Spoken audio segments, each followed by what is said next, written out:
The medical bay of the alien research station smelled like antiseptic and fear. David rolled up his sleeve as the tall, spider-like creature prepared another injection. The pay for this job was good enough to cover his daughter's surgery back on Earth, so he tried not to think too hard about what they were actually studying. "This will help you sleep," the alien doctor said through its translator device. Its 8 legs moved with disturbing grace as it worked around the examination table. "When you wake up, the experiment will begin." David had signed up for what they called a behavioral study. The aliens wanted to understand how humans reacted under stress. They promised it would be safe, just some psychological tests and, maybe, a few uncomfortable situations. Nothing life-threatening, they assured him. The money they offered was more than he could make in 5 years working construction. As the drugs took hold, David's last clear thought was of his little girl waiting for him back home. He woke up in a small metal room with no windows. The walls were smooth and seamless, lit by panels that gave off a cold blue light. There was a simple bed, a toilet behind a privacy screen, and what looked like a food dispenser. The air tasted recycled and stale. David sat up slowly, fighting off the lingering effects of whatever they had given him. His head felt heavy and his mouth was dry. There was a constant humming sound that seemed to come from the walls themselves. He stood up and walked around the room looking for any way out. The walls were solid metal with no visible seams or controls. Then he heard it. A low growling sound from somewhere nearby, followed by what sounded like claws scraping against metal. The sound made his skin crawl and sent primitive warnings through his nervous system. Something big and dangerous was very close. David pressed his ear to one of the walls. The growling was coming from the other side, along with heavy footsteps that shook the floor slightly with each step. Whatever was over there was much larger than a human and clearly not friendly. A voice came from speakers hidden in the ceiling. It was the spider-like doctor from before. "Subject 7 Alpha is now conscious, beginning behavioral observation protocol 15C. "What's going on?" David called out to the empty room. "You said this was just psychological testing. Your species claims to be peaceful." The alien voice continued, ignoring his question. "Yet your history shows constant warfare and violence. We wish to observe your true nature when faced with genuine mortal danger." David felt ice form in his stomach as he understood what they meant. "You're going to put me in there with whatever's making those sounds? The barrier will be removed in 60 minutes. We will observe how quickly your civilized behavior disappears when confronted with a natural predator." The growling from next door got louder, as if the creature could hear their conversation. David heard something heavy slam against the wall between them, making him jump back. Dust fell from the ceiling with the impact. "Please," David said, trying to keep his voice steady. "I have a daughter. She needs me. Your personal attachments are not relevant to this study," the alien replied. "Prepare yourself, human. In 1 hour you will face a Kethmori warrior. They are apex predators from a deathworld. Your survival instincts will determine the outcome." The IA speaker went silent, leaving David alone with his thoughts and the sounds of the creature next door. He had never heard of the Kethmori, but the way the aliens talked about them made it clear they were dangerous. Very dangerous. David paced around his small cell, trying to think of anything that might help him survive the next few hours. He had been in the military for 4 years before he started construction work, but that was mostly logistics and supply chain management. He knew how to fight, but against a normal human opponent, not some alien apex predator. The sounds from next door continued. Sometimes it was growling, sometimes scraping claws, and occasionally a sound that might have been words in some alien language. David tried to listen carefully, hoping to learn something about his future cellmate. The creature seemed agitated, moving around constantly and making various noises that conveyed frustration or anger. Time crawled by. David found himself thinking about his daughter Emma, only 6 years old and facing a heart operation that would cost more money than he could ever save working normal jobs. That's why he had taken this insane risk in the first place. The aliens had offered enough money to pay for her surgery and set up a college fund besides. Now he might never see her again. As the hour approached its end, David made a decision. If he was going to die, he would not go down as a coward. He would face whatever came through that wall with dignity and courage. Maybe the aliens would honor their agreement and send the money to his family anyway. The wall between the two chambers began to glow, and then slowly faded away, revealing the creature on the other side. David's first sight of the Keth Mori took his breath away. It stood nearly 3 meters tall, covered in dark scales that seemed to absorb the blue light. Its arms were thick with muscle and ended in hands with claws, as long as kitchen knives. Its head was elongated and predatory, with multiple eyes that seemed to take in everything at once. The creature stood perfectly still for a moment, studying David with those alien eyes. David forced himself to remain calm and meet its gaze. He was terrified, but he would not show weakness. Then something unexpected happened. Instead of attacking, the creature tilted its head to one side in what almost looked like curiosity. It made a sound that was different from the growling David had heard before. Softer somehow, though still clearly not human. "Hello," David said, quietly, his voice barely more than a whisper. The creature's multiple eyes focused on him with sharp attention. In the observation room above, the alien scientists leaned forward, recording every moment of what they expected to be David's final seconds of life. The Keth Mori warrior had not expected the small human to speak. In his language, greetings were complex affairs involving specific body positions and ritual challenges. This tiny creature had simply said one word and looked directly at him without fear. It was puzzling. David kept his hands visible and made no sudden movements. The creature was even more impressive up close. Its scales had a subtle pattern that seemed to shift in the artificial light, and he could see the intelligence in its multiple eyes. This was not just some mindless beast. "My name is David," he said, speaking slowly and clearly. "I'm guessing you didn't choose to be here either." The creature made a sound that the room's translation system turned into words. "You are not running, small one. Why do you not run?" David almost smiled despite the situation. "Where would I go? This room isn't exactly built for escape routes." The Keth Mori moved closer, its heavy footsteps making the floor vibrate. David forced himself to stay still, though every instinct screamed at him to back away. The creature was close enough now that David could see its individual scales and smell its alien scent like hot metal and something that might have been exotic spices. "I am called Thane by those who captured me," the creature said. "It is not my true name, but it will serve." "What is your true name?" David asked. Thane paused, clearly not expecting this question.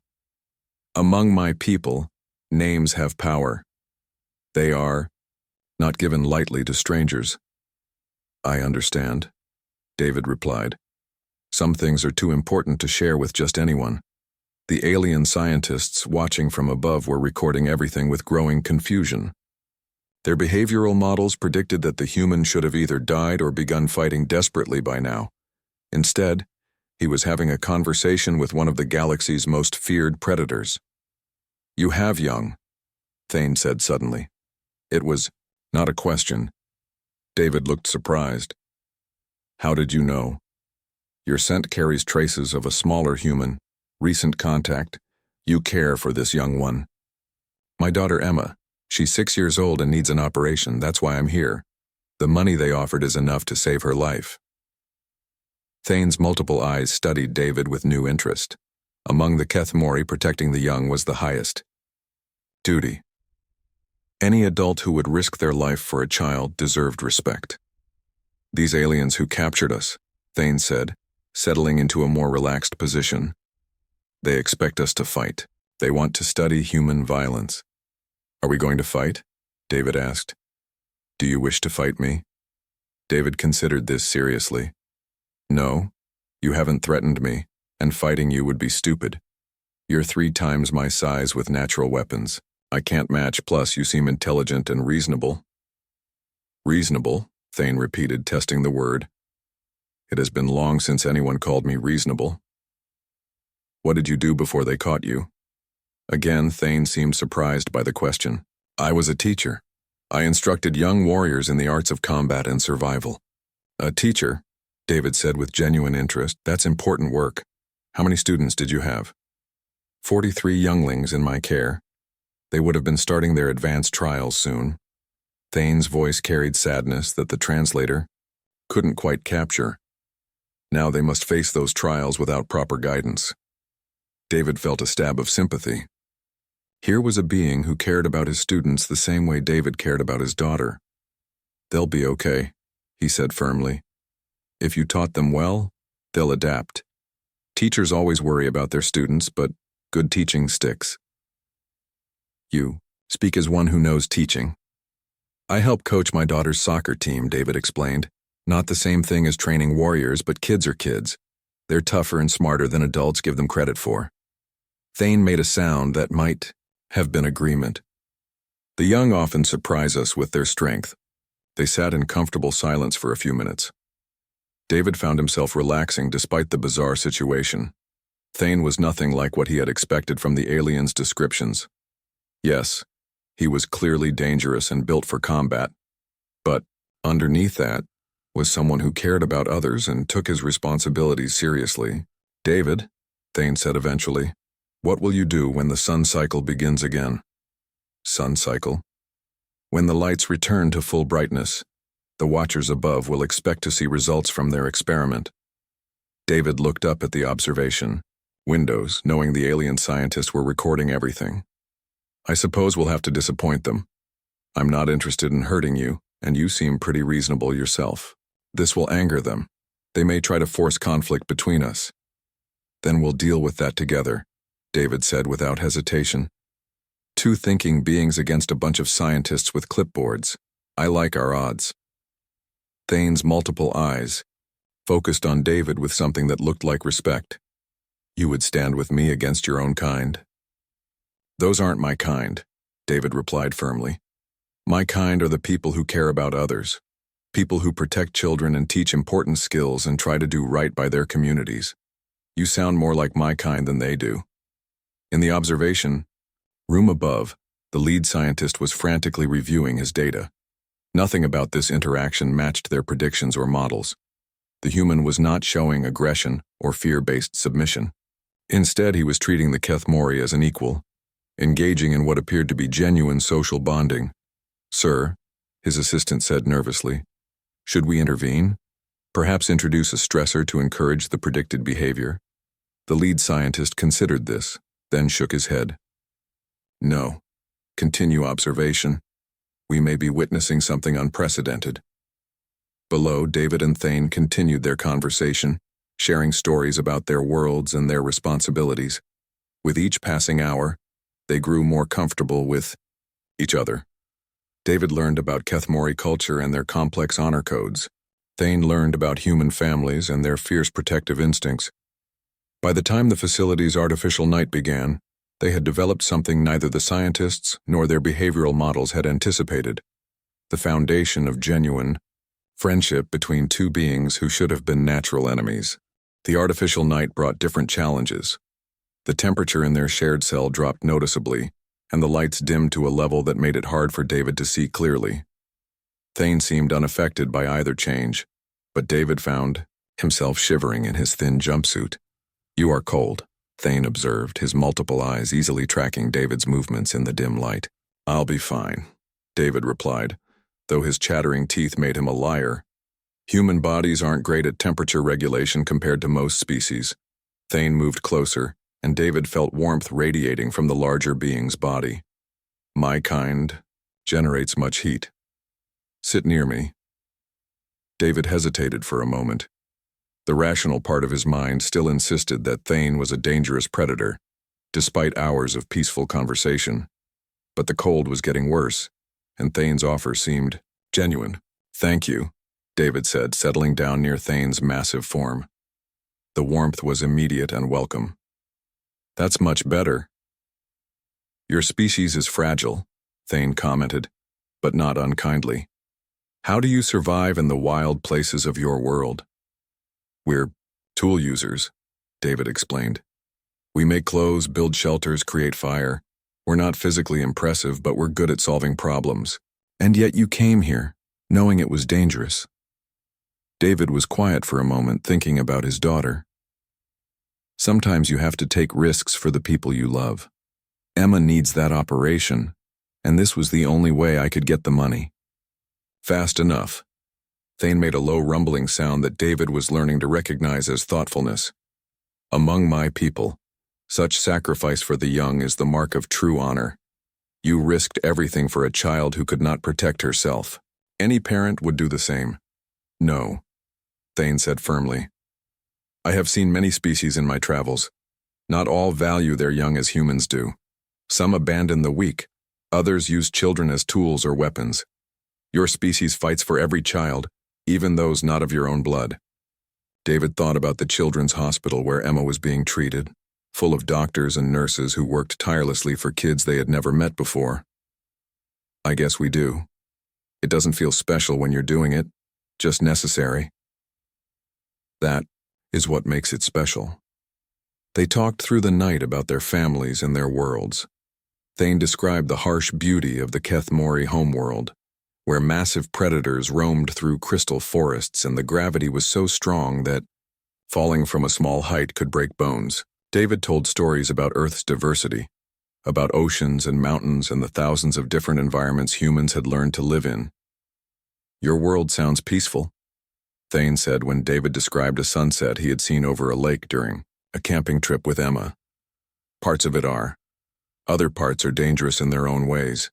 We have storms that can destroy entire cities, earthquakes that can swallow buildings, wild animals that see humans as food, but we also have places so beautiful they take your breath away. I would like to see such places. I'd like to see your crystal forest too, though I'm betting the gravity would probably kill me. Thane's eyes focused on David with sudden intensity. If we survive this place, I will find a way to show you the safe parts of my world. The ancient groves where the crystal trees sing in the wind. The thermal springs where the young learn to swim. There are places of beauty that would not harm you. David felt the weight of that promise. And I'll show you the peaceful parts of Earth. Maybe a place where Emma can meet you and thank you herself. Thank me for keeping her father alive when he was stupid enough to volunteer for alien experiments. Thane made his sound of amusement. You were not stupid. You were desperate and brave. There is a difference. The conversation was interrupted by sounds from above. Footsteps and voices speaking in the clicking language of the spider-like aliens. David and Thane both looked up at the observation windows where they could see movement in the dimly lit control room. They are not pleased with our behavior, Thane observed. Because we're not trying to kill each other. Because we are proving their theories wrong. Some beings do not like to be wrong. A speaker crackled to life, and the familiar voice of the lead scientist filled their cell. Subject 7 Alpha and 23 Beta, your behavior is not consistent with predicted parameters. Corrective measures may be necessary to ensure proper data collection. David stood up, placing himself between Thane and the observation window despite the absurdity of trying to protect a 3-meter predator. What kind of corrective measures? Environmental stressors, reduced food supplies, temperature extremes, pain stimuli. We will find the conditions that produce the expected aggressive responses. Thane rose to his full height, his claws extending slightly. For the first time since they had met, David saw the true predator that the aliens feared. You would torture us to satisfy your scientific curiosity? We will apply the necessary stimuli to produce valid data. Your species are supposed to be violent when threatened. We will simply increase the threat level until you respond appropriately. David felt anger building in his chest, hot and fierce. You're going to hurt us because we're not acting like animals? You are animals. Both of you. The veneer of civilization is thin, and we will strip it away to reveal the savage nature underneath. Thane moved to stand beside David, both of them facing the observation window together. Perhaps, Thane said quietly, they will discover that some civilizations run deeper than they believe. Perhaps they will, David agreed. In the control room above, the lead scientist noted the positioning of his subjects with interest. The human had instinctively moved to protect the Kethmori, despite the obvious size difference. The Kethmori had responded by presenting a united front, rather than using the human as a shield. Their behavioral models had no framework for such cooperation between natural enemies. Begin Stress Protocol 7C, the scientist ordered his assistants. Reduce temperature by 15 degrees and cut food supplies by half. If that fails to produce results, we will proceed to more direct methods. Below, David and Thane felt the ocean temperature drop even further. David's breath began to mist in the cold air, but Thane moved closer, sharing his body heat without being asked. Whatever they do to us, David said quietly, we face it together. Together, Thane agreed. As family does. The temperature continued to drop throughout the night and their food supplies were cut to almost nothing. David's lips turned blue and his hands shook from the cold, but Thane stayed close, using his larger body to block the worst of the chill. When the single meal arrived, Thane insisted David eat most of it. You need more food than I do, David protested weakly. My people can survive longer without food than yours, Thane replied. Eat, brother. You must stay strong. Brother. The word warmed David more than Thane's body heat. In less than a day, this alien warrior had become closer to him than most humans he had known for years. The lead scientist watched their continued cooperation with growing frustration. Every stress test he applied only seemed to strengthen their bond rather than break it down. The human shared his meager warmth by staying close to the Kethmori. The Kethmori shared his food and protected the smaller being from the worst effects of their environmental torture. Sir, his assistant said nervously, perhaps we should end the experiment. The subjects are showing signs of physical distress. The experiment continues, the scientist replied coldly. Increase the stress levels. Reduce temperature by another 10 degrees. Begin electromagnetic interference to disrupt sleep patterns. The new assault was harder to bear. The electromagnetic field made both David and Thane feel nauseous and disoriented. David developed a splitting headache, while Thane's multiple eyes began to lose focus, but still they stayed together, supporting each other through the artificial torment. Why are they doing this? David asked during what might have been the third night, or possibly the fourth. The disrupted sleep cycle had made it hard to keep track of time, because they cannot accept that their beliefs are wrong, Thane replied, his voice strained from the electromagnetic interference. They believe all species are fundamentally selfish and violent. We are proof that they are mistaken. So they're torturing us to maintain their worldview? Yes. David laughed, though it came out more like a croak. That's the stupidest thing I've ever heard. Stupid, yes, but not uncommon. Many beings prefer comfortable lies to uncomfortable truths. The next escalation came without warning. Pain beams struck them from hidden projectors, sending waves of agony through their bodies. David collapsed, screaming, while Thane roared in fury and pain. But even in their torment, they crawled toward each other, hands and claws interlocking, as they endured the assault together. Make it stop, David gasped between waves of pain. Fight each other. The scientist's voice boomed through the speakers. Show your true nature. Prove that cooperation is just a facade. Instead, Thane used his larger body to shield David from one of the pain projectors, taking the full force of both beams onto himself. David, even in his agony, tried to pull Thane away from the worst of the punishment. You are killing them, the assistant said, her voice tight with distress. Their vital signs are approaching critical levels. Then they will fight or die, the scientist replied. Either outcome provides useful data. But something unexpected happened. Other voices began joining the conversation in the control room.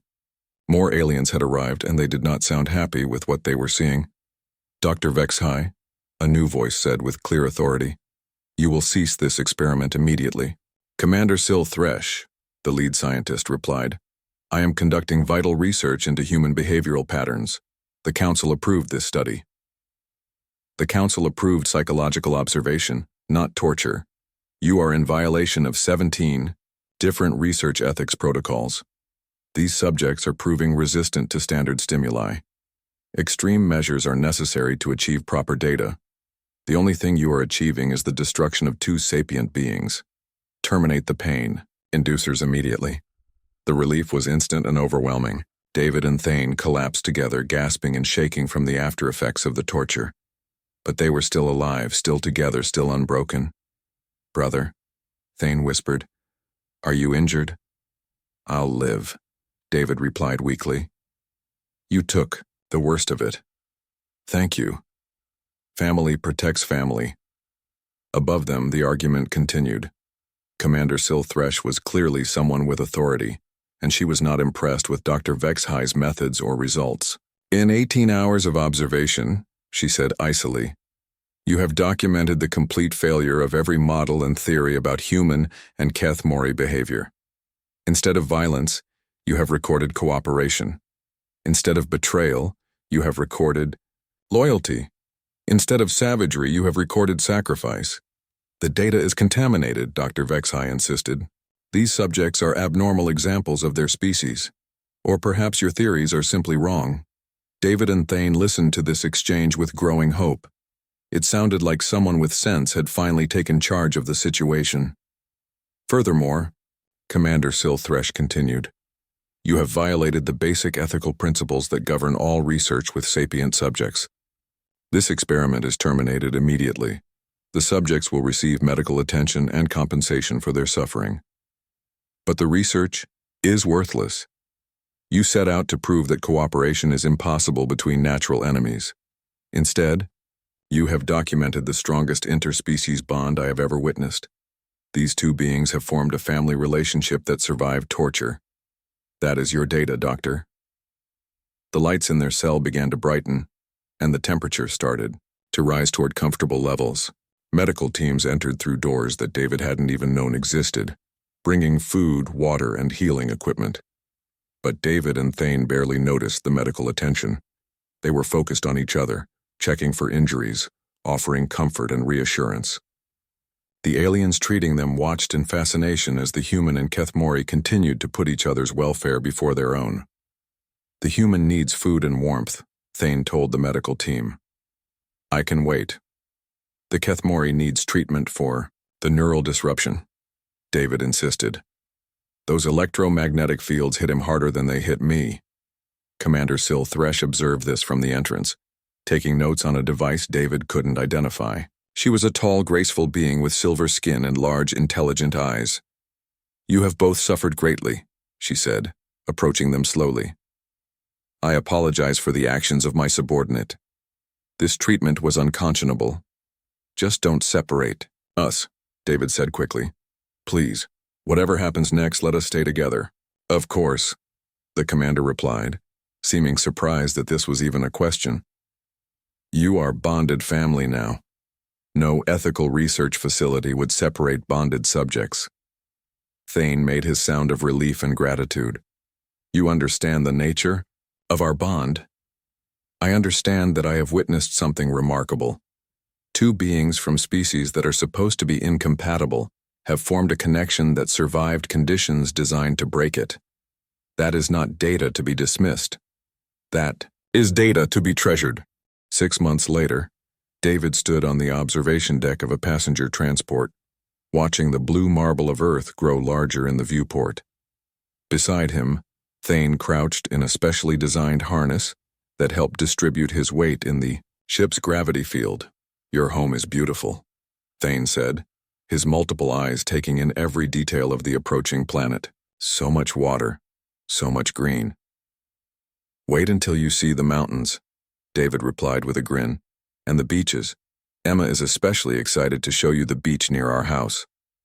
The past months had been a whirlwind of medical treatment, legal proceedings, and media attention. Commander Silthresh had been true to her word about compensation. The research facility had paid David enough money to cover Emma's surgery 3 times over, plus additional funds for pain and suffering. More importantly, they had offered Thane full citizenship status and the resources to bring some of his students to safer worlds for their education. The story of the human and Keth-Mori who became family had spread throughout the galaxy, inspiring changes in research ethics and interspecies relations. David and Thane had become unlikely celebrities, though they tried to avoid most of the attention and focus on their new lives together. "Uncle Thane," a small voice called out, As they disembarked at the spaceport, Emma ran toward them despite her mother's attempts to hold her back, showing no fear of the massive alien warrior. Thane knelt down carefully, bringing his head closer to Emma's level. "Hello, little sister," he said gently. "You are even more beautiful than your father described." Emma beamed at him and then hugged his arm, the only part of him she could effectively reach. "Daddy told me you kept him safe when the bad aliens were being mean."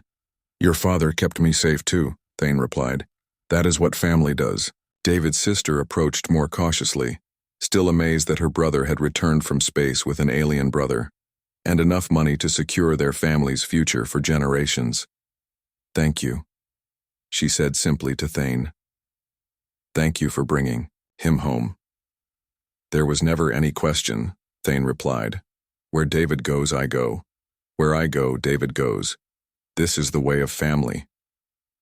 They traveled to David's small house by the ocean, where Thane marveled at the salt air and the sound of waves. Emma appointed herself as his tour guide, showing him her toys, her drawings, and the scar from her heart surgery that had healed beautifully. "The doctors say I'm completely better now," she told him proudly. "I can run and play just like other kids." "Your father saved your life," Thane said seriously. "He risked everything because he loves you." "I know. That's why I drew you this picture." Emma handed him a crayon drawing that showed a large, dark figure and a smaller, light figure holding hands. Above them, she had written "family" in her careful, child's handwriting. That evening, as they sat on the beach watching the sunset, David and Thane reflected on the strange journey that had brought them together. "Do you ever think about what would have happened if we had fought?" David asked. "No," Thane replied firmly. "That was never going to happen. From the moment you said hello instead of screaming, I knew you were different." "Different how?" "Most beings see my claws and my teeth and my size, and they see only a monster. You saw me, the real me, the teacher, the guardian, the person who cares about his students." David nodded, understanding completely. "And you saw past the human stereotypes to who I really was, just a father trying to help his daughter." They watched Emma playing in the shallow water, her laughter carrying on the ocean breeze. She had adapted to having an alien uncle with the easy acceptance that children show for things adults find impossible. "The scientists were wrong about everything," David said. "They thought humans were naturally violent. They thought Kethmori were incapable of forming bonds with other species. They thought cooperation was just a mask over selfish instincts. They were wrong because they started with false assumptions," Thane replied. "They believed that strength meant dominance, that survival meant fighting. They could not imagine that sometimes survival means working together." "Emma wants to be a teacher when she grows up," David mentioned. "Says she wants to help alien kids learn about Earth the way you taught Kethmori kids about survival." Thane's eyes focused on the playing child with warm approval. "She would be an excellent teacher. She has the gift of seeing others as they truly are." "She gets that from her father," David said with a smile, "and her uncle." As the stars began to appear in the darkening sky, David thought about the alien scientists who had tried to prove that cooperation was impossible between natural enemies. They had locked a human with a predator, expecting violence and death. Instead, by dawn, the predator had called him family. And in doing so, both species had learned something beautiful about the nature of connection that transcends biology, culture, and the vast darkness between stars. They had learned that family is not about blood or DNA or even species. Family is about the choice to care for someone else, to protect them, to stand with them no matter what challenges arise. The research station had tried to break them with cold, hunger, pain, and fear, but every torment had only strengthened their bond, proving that some connections run deeper than survival instinct or genetic programming. "Brother," Thane said quietly, "I am grateful every day that we found each other." "Me too," David replied. "Emma is going to grow up knowing that the galaxy is full of good people, no matter what species they are. That's a gift I never could have given her without you." They sat together on the beach, human and Kethmori, watching the stars and listening to the sound of a child's laughter. Tomorrow would bring new adventures as Thane learned to navigate human society, and David helped establish exchange programs between Earth and the Kethmori homeworld. But tonight, they were simply family, enjoying the peace they had fought so hard to achieve. The predator and the human who had proven that love is stronger than fear, that cooperation is more powerful than conflict, and that the most important bonds are the ones we choose to forge with open hearts and willing souls.